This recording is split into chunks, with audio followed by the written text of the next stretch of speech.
दोस्तों नमस्कार, OP online services में आपका स्वागत है। इस वीडियो में हम आपको बताएंगे कि आप ITR-1 असेसमेंट ईयर 22-23 के लिए ऑनलाइन किस प्रकार से फाइल करेंगे, क्योंकि बहुत सारे लोग फाइल कर देते हैं लेकिन छोटी छोटी गलती कर देते हैं, जिसकी वजह से उनको डिमांड की नोटिस आ जाती है या TDS रिफंड में काफ़ी ज़्यादा टाइम लग जाता है। तो आप वीडियो को पूरा देखें, उसके बाद ITR-1 फाइल करना शुरू करें।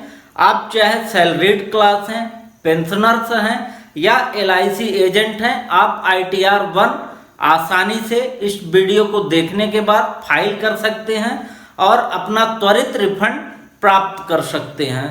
तो अगर आप नए हैं, हमारे चैनल को अभी सब्सक्राइब कर लें और चलिए शुरू करते हैं।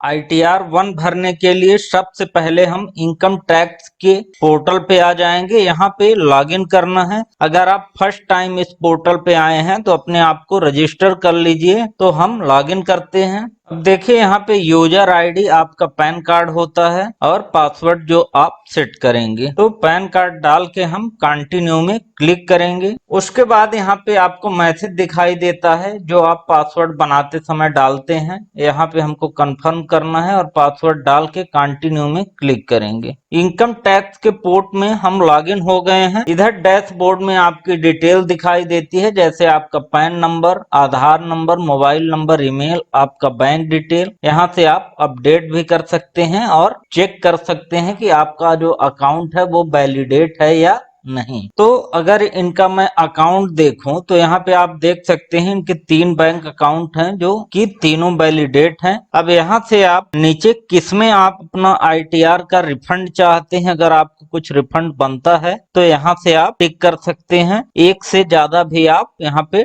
टिक कर सकते हैं। अब ITR भरने से पहले आप अपना 26AS डाउनलोड कर लीजिए। अगर आपके पास फॉर्म 16 है, डिपार्टमेंट से मिला हुआ है तो बहुत अच्छा है, और फॉर्म 16 नहीं है या है उसके बाद भी आपको 26AS जरूर डाउनलोड करना है और उसका डिटेल एक बार चेक करना है। तो हम ये व्यू फॉर्म 26AS में क्लिक करेंगे। कंफर्म, आप एक नए पेज में आपको रिडायरेक्ट किया जाएगा। इस प्रकार से यहाँ पे हम आई एग्री में क्लिक करके प्रोसीड करेंगे। अब नीचे आपको दिखाई देगा view tax credit form 26AS, यहाँ पे क्लिक कर देना है। उसके बाद यहाँ पे आपको असेसमेंट ईयर सेलेक्ट करना है। तो अभी हम असेसमेंट ईयर 22-23 के लिए ITR भर के आपको बताएंगे, तो सेलेक्ट कर लेंगे 22-23। उसके व्यू एज आपको HTML करना है। उसके बाद व्यू डाउनलोड में क्लिक करेंगे। उसके बाद एक्सपोर्ट एज PDF।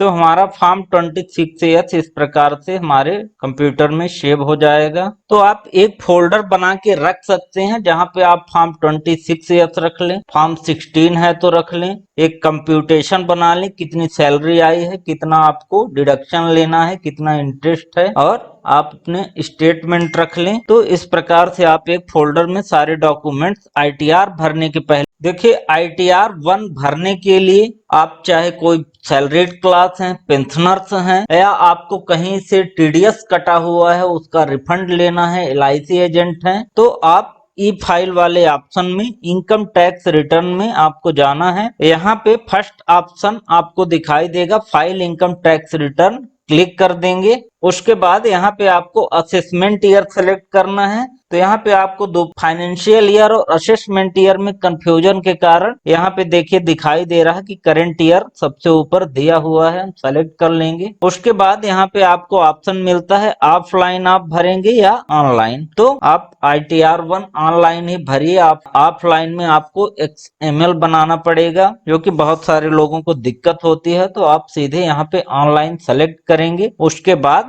कंटिन्यू में क्लिक करेंगे। अब देखिए, अगर आप पहले ITR-1 इस फाइनेंशियल ईयर के लिए आप भर रहे थे और बीच में आपका छूट गया तो ड्राफ्ट में सेव हो जाता है, लेकिन पहले नहीं भरा गया है इनका, तो हम स्टार्ट न्यू फाइलिंग में क्लिक करेंगे। उसके बाद यहाँ पे आपको 3 ऑप्शन मिलते हैं, इंडिविजुअल, HUF, अदर। तो इसमें से आपको एक सेलेक्ट करना है। यूजुअली आप एज ए इंडिविजुअल या बहुत सारे लोग HUF के अंदर भी भरते हैं, तो हम इंडिविजुअल सेलेक्ट कर देंगे और कंटिन्यू करेंगे। इसके बाद यहाँ पे आपसे पूछा जाएगा कि आपको कौन सा ITR भरना है। देखिए अभी ITR 1, 2, 3, 1, 2 और 4 ऑनलाइन के लिए अवेलेबल है, तो अभी हमको ITR 1 भरना है। अब जैसे ही आप ITR 1 सेलेक्ट करेंगे तो यहाँ पे आपको दिखाई देगा, तो देखिए यहाँ पे दिया हुआ है कि कौन ITR 1 भर सकता है। कोई भी इंडिविजुअल जो रेसिडेंट इंडियन हो, उसकी टोटल इनकम 50 लाख से ऊपर नहीं होनी चाहिए। उसका जो एक इनकम सैलरी से हो सकता है, एक हाउस प्रॉपर्टी से, अदर सोर्स से,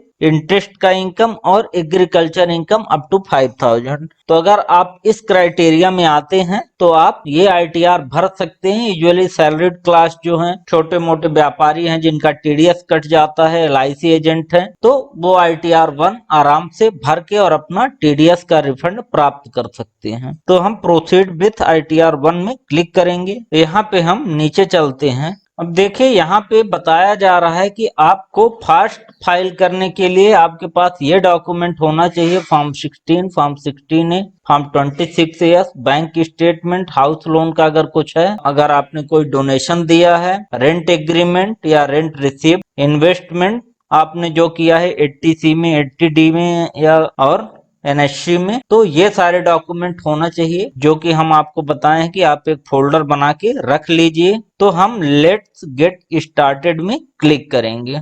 तो यहाँ पे आपसे रीजन पूछा जाता है कि आप क्यों ITR फाइल कर रहे हैं। तो आपको ये देखिए 3 ऑप्शन दिखाई देते हैं। पहला जो कॉमन है सबके लिए, taxable income more than basic exemption limit, तो यही एप्लीकेबल होता है। बहुत सारे लोग दूसरे वाले क्राइटेरिया में आते हैं क्योंकि उनका या तो अकाउंट में ट्रांजैक्शन ज्यादा हो जाता है या इनकम टैक्स से बहुत बार नोटिस आ जाता है, या इन क्राइटेरिया में फॉल करते हैं, इन 4 क्राइटेरिया में। तो जो भी आपके लिए सुटेबल है यहाँ से सेलेक्ट कर लीजिए। तो अभी हमारे लिए फर्स्ट ऑप्शन ही एप्लीकेबल है, हम इसको टिक कर देंगे। उसके बाद कंटिन्यू में क्लिक करेंगे। उसके बाद यहाँ पे ये फॉर्म इस प्रकार से ओपन हो जाएगा। तो ITR 1 में बेसिकली ये 5 हेड आपको दिखाई दे रहे हैं, personal information, gross total income, total deductions, tax paid और टैक्स लायबिलिटी। तो ये सारे ऑप्शन हमको बारी बारी से कंप्लीट करने होंगे। कुछ डिटेल आपके फॉर्म 26AS से ऑटोमेटिक फिल हो जाएगा, तो अगर वो सही है तो आप उसको रहने दीजिए, अगर वो गलत है तो उसको आप सुधार सकते हैं। तो सबसे पहले हम पर्सनल इंफॉर्मेशन में चलते हैं। अब पर्सनल इंफॉर्मेशन में आपका नाम,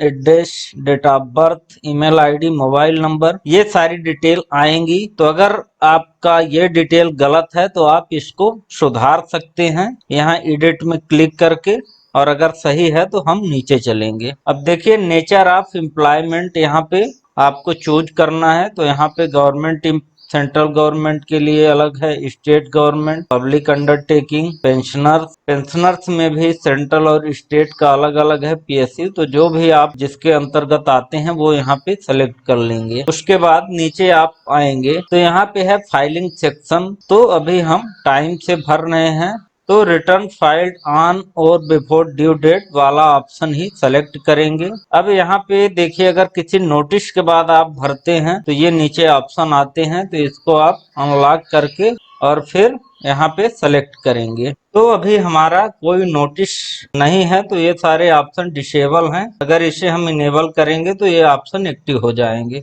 अब उसके बाद देखिए यहाँ पे पूछा जा रहा है कि आप नए टैक्स रिजीम से भरना चाहते हैं या पुराने। तो अगर आप नए सिस्टम में जाते हैं, आपके पास डिडक्शंस वगैरह नहीं है, तो आप यहाँ पे यस कर दीजिए, और अगर आपके पास डिडक्शंस हैं तो आप नो में रहने दीजिए, ये आपके ऊपर डिपेंड करता है। उसके बाद नीचे आएंगे तो यहाँ पे आपके जितने बैंक हैं वो सारे यहाँ पे दिखाई देंगे। तो आप किस बैंक में आपको रिफंड लेना है, तो इस प्रकार से आप सेलेक्ट कर देंगे कि हमें इस बैंक में रिफंड लेना है। एक से ज्यादा भी आप यहाँ पे सेलेक्ट कर सकते हैं रिफंड के लिए। तो अभी हम एक ही यहाँ पे रहने देंगे। और अगर आपको बैंक ऐड करना है तो यहाँ से आप बैंक ऐड कर सकते हैं। तो ये सारी डिटेल चेक करने के बाद हम कंफर्म में क्लिक करेंगे। देखिए जैसे ही हम कंफर्म में क्लिक करेंगे हमारा पर्सनल इंफॉर्मेशन में राइट ग्रीन टिक हो जाएगा, यानी ये वाला पोर्शन हमारा कंप्लीट हो गया है। उसके बाद हम ग्रॉस टोटल इनकम में चलते हैं। देखिए ग्रॉस टोटल इनकम में आप जाने से पहले एक बार जरूर अपना फॉर्म 26A चेक कर लें, वहां पे इनकम डिडक्शन सब कुछ मिला लें, जिससे आपको बाद में नोटिस ना आए। अब देखिए यहाँ पे आपसे पूछा जा रहा है एग्जेम्पशन से रिलेटेड कुछ क्वेश्चन रहेंगे, यस नो में आपको यहाँ पे जवाब देना है।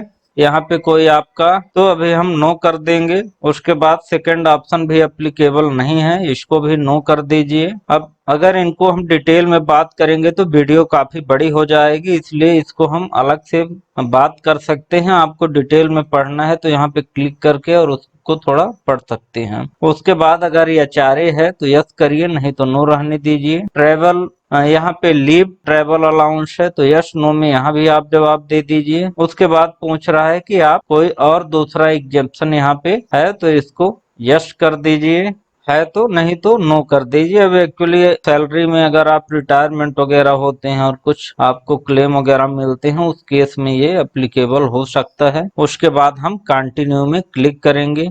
यहाँ पे देखिए ग्रॉस सैलरी हमारी दिखा रही है, ये देखिए फॉर्म 26A से फिगर मैच हो रहा है। 807512 इतना हमारे पेंशन अकाउंट में क्रेडिट हुआ है। अब यहाँ पे देखिए स्टैंडर्ड डिडक्शन जो 50,000 का है वो हमारा ऑटोमेटिक यहाँ पे डिडक्ट होके और इतना अमाउंट आ गया है। उसके बाद नीचे चलते हैं। अब यहाँ पे हमारा कोई और यहाँ पे एग्जेम्पशन नहीं है, इसलिए यहाँ पे 00 है। देखिए उसके बाद house income from house property, अगर आपको कुछ रेंट आ रहा है या आपने लोन वगैरह लिया है उसका इंटरेस्ट है जिसका भी हमें यहाँ पे डिडक्शन मिलता है, तो वो आप यहाँ पे इनकम या एक्सपेंड जो भी है आप यहाँ पे डाल सकते हैं। उसके बाद इनकम फ्रॉम अदर सोर्सेस, यहाँ पे आप अपने एग्रीकल्चर का इनकम थोड़ा बहुत जो है और आपको जो इंटरेस्ट मिलता है सेविंग बैंक अकाउंट में वो यहाँ पे आप डाल सकते हैं। तो यहाँ पे देखिए इनको दो चीज दिखाई दे रहा है, interest from income tax refund, यानी इनको जो रिफंड आया था उस पे जो इंटरेस्ट मिला है वो भी आपका इनकम माना जाता है। उसके बाद interest from saving bank account, ये 10,183 रुपए ये मिला है, दोनों मिला के 12,535 यहाँ पे इनका इनकम फ्रॉम अदर सोर्सेस के अंतर्गत है। एक बार हम फॉर्म 26AS चेक कर ले, तो हम यहाँ अगर फॉर्म 26AS देखे तो यहाँ पे देखिए यूनियन बैंक से एक ये भी इनको मिला हुआ है इंटरेस्ट 64945, जिसपे 8382 टैक्स भी डिडक्ट किया गया है, तो इसको भी हमको डालना होगा। अब देखिए आपको अगर पीएफ से इंटरेस्ट मिला है, सेविंग बैंक अकाउंट से इंटरेस्ट मिला है, एफडी से मिला है, इनकम टैक्स के रिफंड में इंटरेस्ट मिला है, तो अलग अलग हेड हैं, यहाँ पे आप डाल सकते हैं। उसके बाद यहाँ पे है do you have interest income from deposit in bank, तो यस कर देंगे। अब यहाँ पे हमको जो इंटरेस्ट मिला हुआ है वो डाल देंगे, तो हमको इतना इंटरेस्ट मिला हुआ है तो ये हम डाल देंगे। उसके बाद इसको कंटिन्यू में क्लिक करेंगे। देखिए हमारा ग्रॉस टोटल इनकम यहाँ पे बढ़ गया है। पहले हमारे जो दूसरे बैंक का इंटरेस्ट था वो अपडेट नहीं था। उसके अलावा यहाँ पे कोई एग्जेम्प्ट और इनकम है वो आप डाल सकते हैं, जैसे एग्रीकल्चर का इनकम नहीं है तो आप छोड़ दीजिए। हम कंफर्म में क्लिक करेंगे। देखिए यहाँ पे हमारा personal information, gross total income दोनों यहाँ पे कंप्लीट हो गए हैं। उसके बाद अब हम टोटल डिडक्शन में क्लिक करेंगे। अब यहाँ पे अगर आप कोई डोनेशन दिए हैं उसका डिडक्शन चाह रहे हैं तो यस करिए, नहीं तो नो कर दीजिए। दूसरा ऑप्शन भी डोनेशन का है, रिसर्च के लिए अभी कुछ भी नहीं है। उसके बाद यहाँ पे 80GG का डिडक्शन है तो यस करिए, नहीं तो नो कर दीजिए। उसके बाद यहाँ पे 80C का है, तो अगर आपका 80C में कोई डिडक्शन है तो यस करिए और नहीं तो नो कर दीजिए। तो अभी इनका है 1.5 लाख तक का 80C में हमको डिडक्शन दिया जाता है, तो ये हम यस कर देंगे। अब यहाँ पे इंश्योरेंस से रिलेटेड अगर कोई आपका एक्सपेंडिचर है और उसका बिल है आप यहाँ पे क्लेम कर सकते हैं। हायर एजुकेशन में लोन से है वो आप ले सकते हैं। यहाँ पे सेविंग बैंक में इंटरेस्ट से रिलेटेड आपको डिडक्शन लेना है तो यस करके आपको सेक्शन 8 टीटीबी कंप्लीट करना होगा। कोई और डिडक्शन है तो यस करिए, नहीं तो आप नो कर दीजिए। और ये सारे फिगर डाल के यहाँ पे हम एक बार चेक कर लेंगे।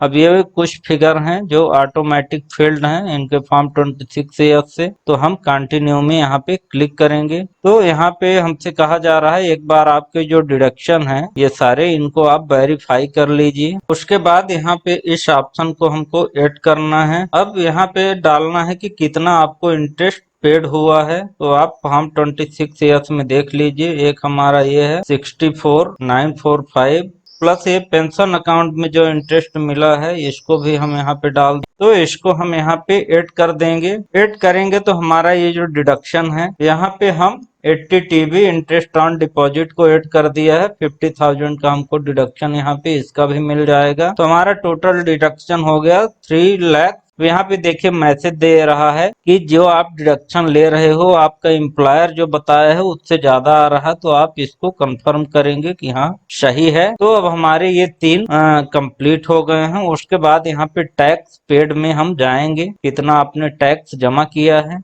देखिए 51,664 यहाँ पे दिखाई दे रहा है। और अगर आप हम 26 ईयर्स में चलते हैं तो यहाँ पे देखिए 63 और 8,000 ये दो हमारे यहाँ पे डिडक्ट हुए हैं, तो हमको यहाँ पे अपडेट करना पड़ेगा।